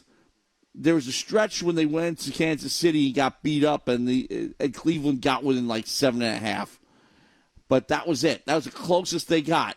And then Yankees got Kansas City and got hot again. End to end, first place on opening day, first place at the end of the season, dominance. And they got swept in the World Series. 98, everybody knows about. But the Tigers in 1984 went 35-5 to start the season, and that was it. Division race was over, and there was no wild card. They basically cruised the rest of the way. Won over 100 games, won it all. They were unstoppable. The Mets in 1986, 108 wins, wire to wire. They won the division by like 18 games. It got frustrating because they were about to clinch like first week in September, like right after Labor Day. And they went into Philly, and Philly swept them to delay it. They eventually clinched, later in the week. But people were just getting annoyed that the Phillies, who were in second place and had no chance, were just cramping the Mets style a little bit. I remember that very, very well. But these teams, yes, some of them did go all the way, like the Mets, like the Yankees. But in San Francisco, they don't know what to do with this end-to-end dominance. I was going to say, I think that's the most credible thing, because not a lot of folks, ourselves included, really gave San Fran much thought in terms of getting a playoff spot when it came time to the NL West. We predicted the Dodgers to be this good. We actually expected the Padres to be where San Fran was now. And, the rest of the NL West was a question mark. Well, Colorado, we know is going to be terrible. They lived up to that. There was optimism for Arizona, not so much for San Fran. And San Fran really flipped that to where, as of now, they are the top team to secure a playoff spot as of this moment, with a 99% chance to clinch. Dodgers are right under them, 98%. By the way, another little sports center. It's going on right in front of me. I got to mention something. The Tampa Bay Lightning, of course, won the Stanley Cup this year for the second year in a row. NHL tradition dictates that everybody on the team gets a couple of days with the cup over the course of the summer, which means that the two guys who are employed by the NHL as keepers of the cup, they're constantly traveling. And remember, too, that the players are not just concentrated in the U.S. and Canada, they're in Europe, too. So you got Czech Republic, you got Russia, all over the place. So Mathieu Joseph of the Tampa Bay Lightning was just shown eating poutine out of the Stanley Cup. What's poutine? If you're Canadian, you know what it is. It's French fries, brown gravy, cheese curds, and whatever other meat embellishment you like. You can actually get it in a place on Ludlow Street in Manhattan. And, of course, you get it anywhere in Canada. Any McDonald's, it doesn't matter. But it's like Canada's national dish. And that's one of many things that have been eaten out of the Stanley Cup. Now, the thing about the Stanley Cup is that some people have eaten stuff out of it, and some people have bathed their kids in it, their babies, newborn babies in it. They've, of course, drank beer out of it. It wound up on the bottom of Mario Lemieux's pool. It got dented and had to be sent back to Toronto to get repaired. And I'm like, if you take a close look at the Stanley Cup, it's got a lot more than one dent. It's got nicks and cuts all over the place. Because, first of all, it's handled by everybody. You're encouraged to touch it, even as a fan. Although players generally don't until they win. But I remember one time the NHL store, which is on 6th Avenue, 46th, which is also where the NHL office is in that building, 1185 Avenue. Now yeah, they're moving. The NHL office is moving from 1185 Avenue of the Americas to Hudson Yards, which is a little bit further downtown, further west, on the west side. So, because guys, my former colleagues were telling me this, and I saw some pictures of the office that hadn't changed since I left. But as we continue on, the Stanley Cup was just sitting there right in the middle of the NHL store. And a bunch of kids were just taking a look. And I said, guys, that is the actual Stanley Cup. Go take a picture with it. And they did. But it's like no publicity, no fanfare, no nothing. It's just sitting there in the window. And anybody could walk up to it. The problem is anybody could walk off with it. But, yeah. But, the other thing we did at the office is just before the playoffs, they bring the cup into the main office, the one main lobby, and anybody in the office could go do the same thing. You know, jump from their desk, walk over. And we'd also have a little bit of a kind of like a breakfast party with the cup at the first day of the playoffs, start of the day. And, yeah, anybody who didn't get one the year before could get a picture then. My Facebook picture is me holding the cup. Where? In the NHL office. But that's a little thing that just brought back some memories.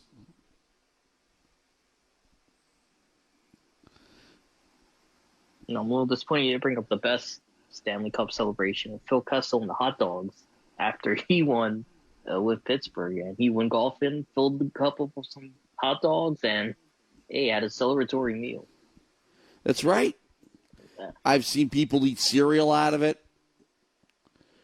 And some people say, you really shouldn't do that. People have taken a dump in that thing. But people have fed horses out of it. Everything's been done to it. But like I said, when it got dented, I'm like, you guys worry about what I would do with it. But again, every time the Stanley Cup is given to the newest champion, it's like, hello, old friend. I've handled it. I've seen it many, many, many times. Probably more often than some of the guys who've won it.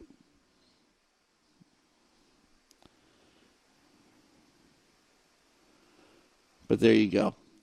Okay, so time, 11:35 and 39 seconds. On the sports section, Matt Mankiewich, Ken Fermin, Zach Wilson here until midnight. And we've got a long way to go here because we got the baseball done. We got the Stony Brook done. We had a preseason game last night. Zach's namesake. Zach was there at MetLife Stadium. Zach. Yes? So what did you think watching your namesake? Well, I'd say for my namesake, so Zach Wilson last night against the Giants in his only 2 series, he looked pretty good. I mean, everybody did have some worries about how he looked during training camp and that green and white scrimmage last week, but a lot of people are saying that he had a decent performance against the Giants, even though it wasn't their first string defense. But apparently what I saw from Zach is what he looked really good with when he was at BYU. His vision and accuracy, being able to pinpoint his receivers well, mostly Corey Davis as well. He's able to get that kind of connection going and get it down very quickly.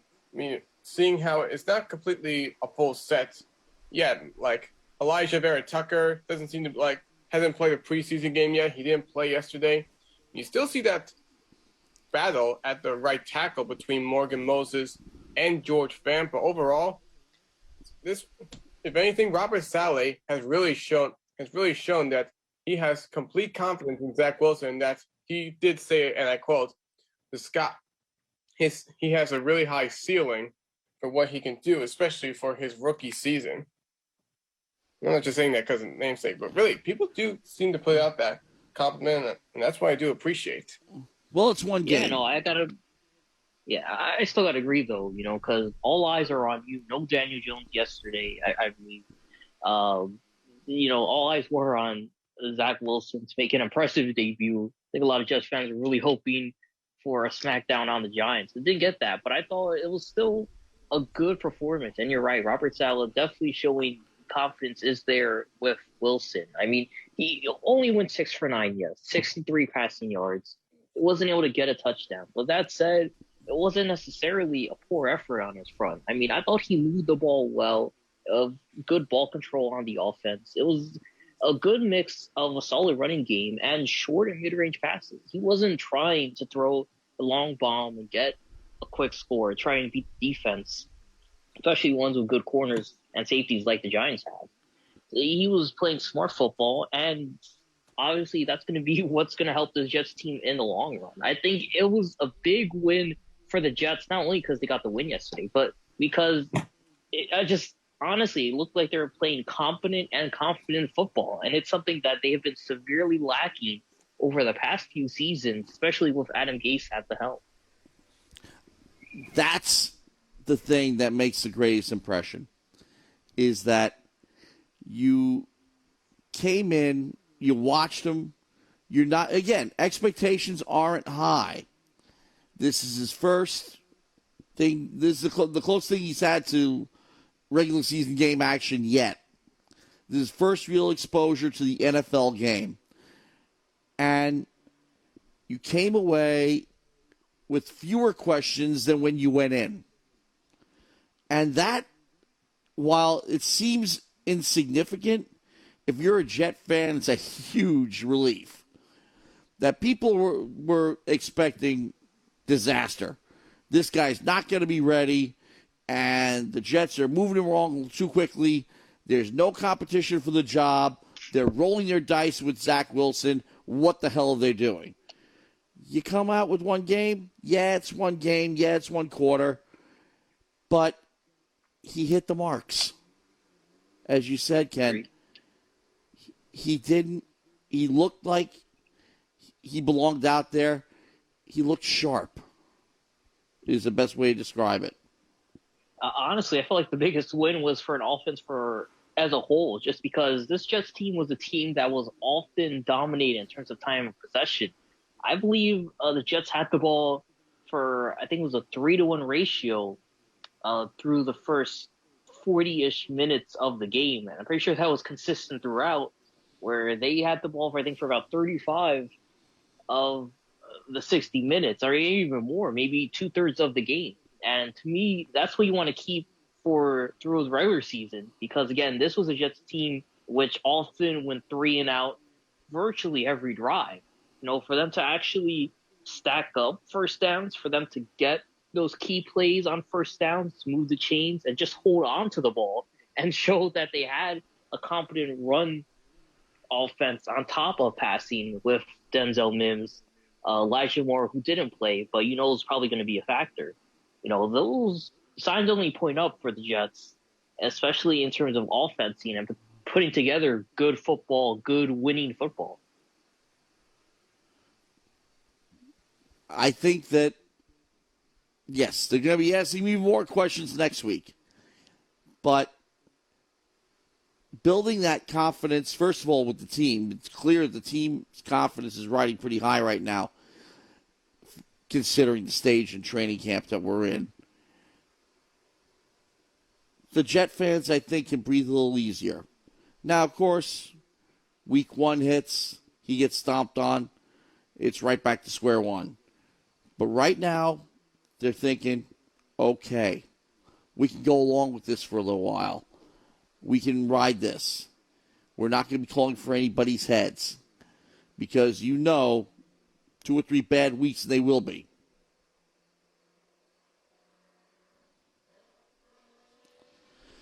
Giants, on the other hand, okay. How do you think they looked? Remember, I didn't see much of the game because I was at the Met game. Well, I guess it would be hard to say what to say about the Giants. Yesterday, of course, there wasn't really too much to talk about with them. Not all of their starters, their best, of course, were out there yesterday. No Daniel Jones, no Saquon Barkley, no Kenny Galladay, no Sterling Shepard. So all you can really talk about is what their second string and even lower looked like. And what it looked like below was not too big in terms of how they played their performance. Some people were saying that Andrew Thomas at the left tackle may have looked a little better than he did last year in his rookie season. And there could be some high hopes for him, but it's really something that the Giants need to work on. And a lot of people really were disrespecting Clayton Thornton and the performance that he had after coming in for Mike Glennon yesterday. So it's going to be something also to talk about who could be behind Daniel Jones this season after it was Colt McCoy last year. But in essence, what I did find out today is that the Giants did sign another quarterback who could be behind Daniel Jones, who could probably even get a shake at the next 2 preseason games. It's Brian Luark, who played at Michigan State. He was with the Patriots last year after he was drafted by them, but now apparently they cut him, so we'll see how the Giants work on that. And Joe Judge did indicate that he does intend to sign an offensive lineman this upcoming week. And I personally believe that they should be looking towards Austin Ryder, who plays at center, and I believe could be better than where Nick Gates is right now, because Nick Gates is right now playing center for the Giants, and there's going to be a lot of question marks about whether or not he can do that. And personally, I don't know if there's really any confidence to say about it, but Ryder, you look at what he's done over the last season or two, and you automatically think that he can really be there. And I mean automatic, because last season or two, he was the starting center for the Kansas City Chiefs. So why don't you go ahead and do that? Playing the starting center for one of the best offenses of the last few years. So why don't you take a chance at that? Yeah, I gotta agree. And Austin Ryder is a guy with a lot of starting experience and a lot of experience overall. Almost 60 games in his career. Had 12 starts last year for Kansas City. And as you said, this is a team where they should have, honestly, I think they failed not stacking up more on the offensive line front. And the first team played a couple of series in the game. And honestly, that offensive line was not a high point for the team. I mean, you remember one play, Bryce Huff just blew past Matt Pert and ultimately was able to get to the quarterback. I think it was Glennon for the sack on the Giants' first drive. And even then, there were several other tackles and guards as well who are on the practice squad who really, didn't really shine, which means for the Giants, you got to hope none of your offensive linemen get hurt because the guys backing them up really, to me, don't look like they're NFL quality. And that's bad, especially considering the Giants had a lot of O-line issues last year because of injuries, where even if they weren't taken out the game, they were still impacted regularly, week to week with the wear and tear. And for the Giants as well, I thought as a whole, they sucked is strong, but they were not impressive. It took them for the fourth quarter for them to really show some life on the field. Only a 92 yards during the first three. And yeah, no starters, but that said, that means you really got to hope no one gets hurt on your team because the guys backing them up are really not up to the level you want to see. Well, also, and Zach will back me up on this, a lot of what's happening with the Giants you're not seeing on the field. I mean, Barkley, for example. They're really ramping him up slowly. They're not expecting him, no live drills this week, and they're trying to get him up to speed. They're trying to get him reps, but the next preseason opponent is the Browns, and they say, Joe Judge said, we'll have to wait and see. I wouldn't anticipate him being in any kind of live drills this week. As of this point, that would be the plan. But we'll see where it goes. And as we go on down further and further when his body is ready for all the football. So, yeah, you got some guys coming off injuries. And what you saw, particularly last night, is going to be a far cry from what you'll see in week one. Yeah, preseason week 2 could probably be the same players for the Giants that played yesterday. And so if you see them losing against Cleveland, you can't put the panic button again. You're just seeing who could probably be part of that practice squad or behind Daniel Jones and those other starters. And as far as Saquon Barkley, I continue to agree with what Joe Judge is doing, which is being able to continue to get him with that type of progress in a way that doesn't pressure him too much or doesn't make it look like he's over-exaggerating it of some sort.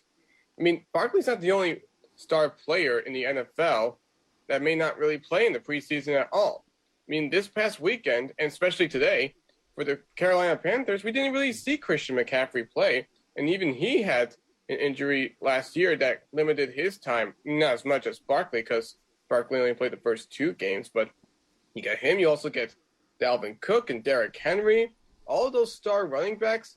Saquon Barkley's not alone in the possibility of not playing at all in the preseason and saving your full strength for when the actual season begins. There's these star players that you really want not only to make a big spark in the entire league, but also to help your team make it to the playoffs.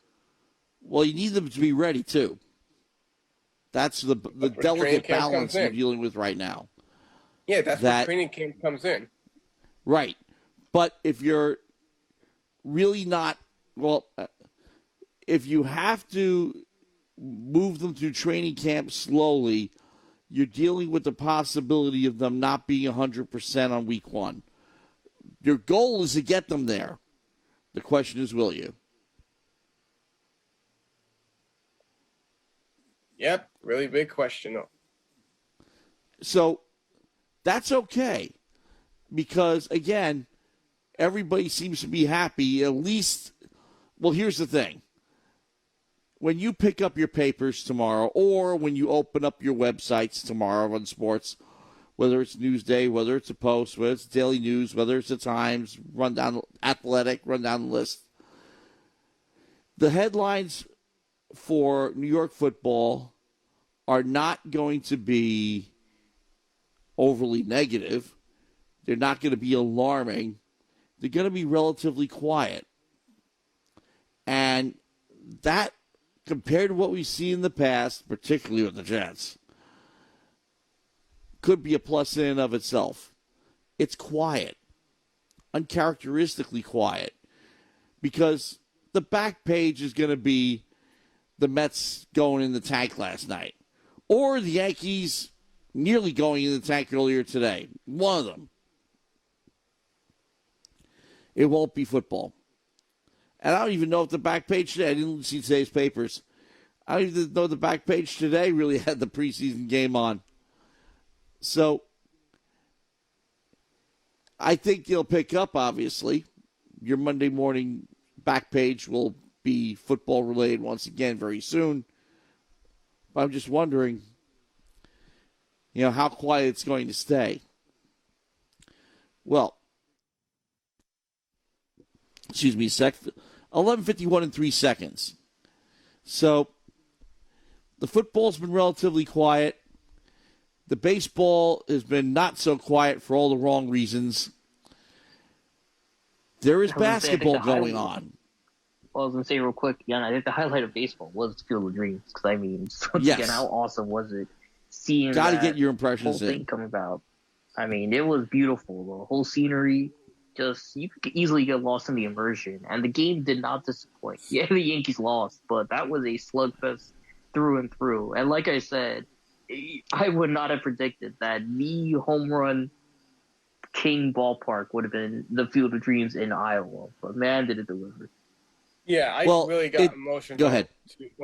I got really emotional when it began. At the dot, at 8 o'clock, seeing that opening with all of those starters, all those Yankees and White Sox players just coming out of the cornfield to that beautiful music, and Kevin Costner giving his speech about the majestic fields of Iowa, what he did 32 years ago, how he sees how beautiful it is to see baseball finally be in Iowa and playing in such a special field like that is just really dominates everything that you know.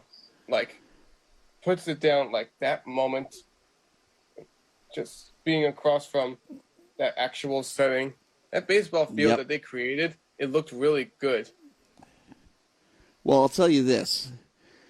Brian, who's the beat reporter for MLB.com that covers the Yankees, he wound up in a very interesting situation. His flight to Chicago got canceled. So he had to rent a car and drive 900 miles to Iowa. And he put it up on Facebook, and everybody's having a great time with this. Make sure you pick up Moonlight Graham on the way. And yeah, he parlayed that into a social media pageant. Instagram pictures, Twitter, and everything like that all along the way. Did a great feature for MLB.com. And yeah, and his wife, who I also know because she used to work for the Yankees, actually has a 2009 World Series ring. She was saying, it's just like the movie. Okay? This is the same similar journey to what Ray Kinsella and Terrence Mann took in the movie. And it just couldn't have been more opportune for the whole thing. And yeah, he got there, covered the game, but that just, for me, added to the story that, you got to live it. You got to live the movie. And, yeah, for me, James Earl Jones' speech. As a matter of fact, I'm going to read it because it's so great. Now, if I can keep my emotions, okay, I'm going to call it up. Okay, here we go. Because they had Vince Scully do this. Okay, here we go.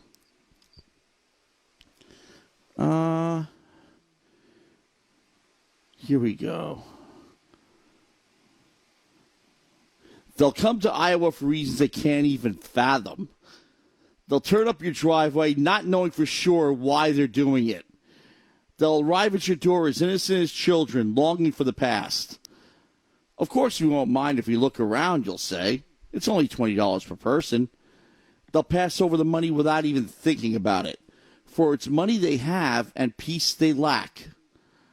And Busfield says, Ray just signed the papers.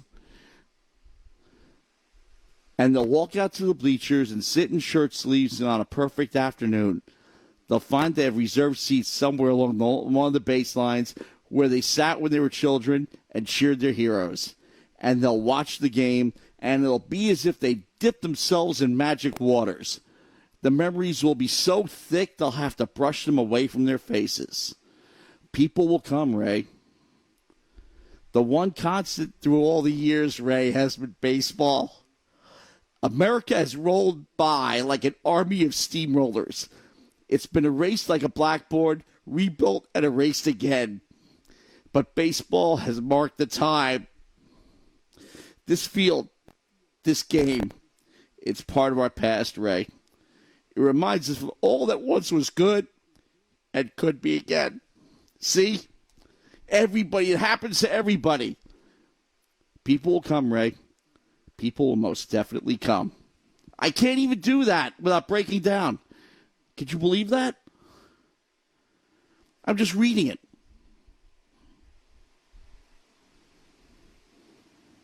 That's what that movie does to me. And you know what I did? We had it on in the MLB.com offices at late at night, wrapping up the West Coast games. And it's on the main big screen TV in the nerve center of baseball. And the first thing I did was I took that quote, printed it up, stuck it up on the wall right under that monitor. It remained there for the rest of the season. There you go. Field of Dreams on in the nerve center of baseball. And hopefully Field of Dreams here to stay. There you go. That's what that movie means to so many people. Mm-hmm. And that's why. Oh, wow. Now they have an opportunity to make this into baseball's Winter Classic. Agreed.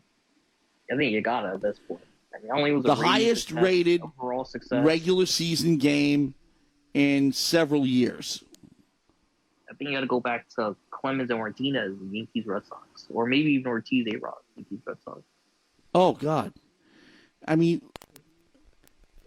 what it does. I mean, you're just reading it. This field, this game, it's part of our past. It reminds us of all that once was good and could be again.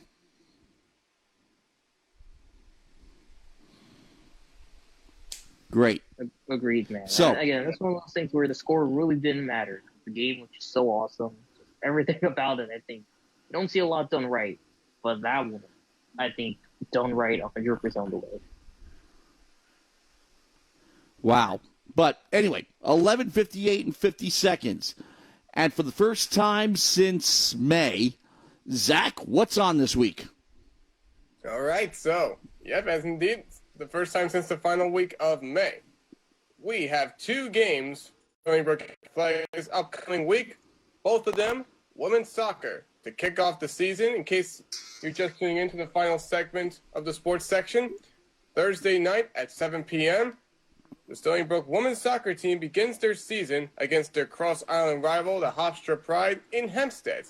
Then, on next Sunday the 22nd, they will kick off their first home game of the season against the Quinnipiac Bobcats, who of course is, for the Bobcats, that will be their first game of the season, and that will be Stony Brook's second game of the season. Thursday, it will begin at 7. Sunday's game will be at 1 p.m. And as Matt did say before, we plan to do the Thursday game, weather permitting, and Sunday, no matter what, that game will be possible for us on WUSB.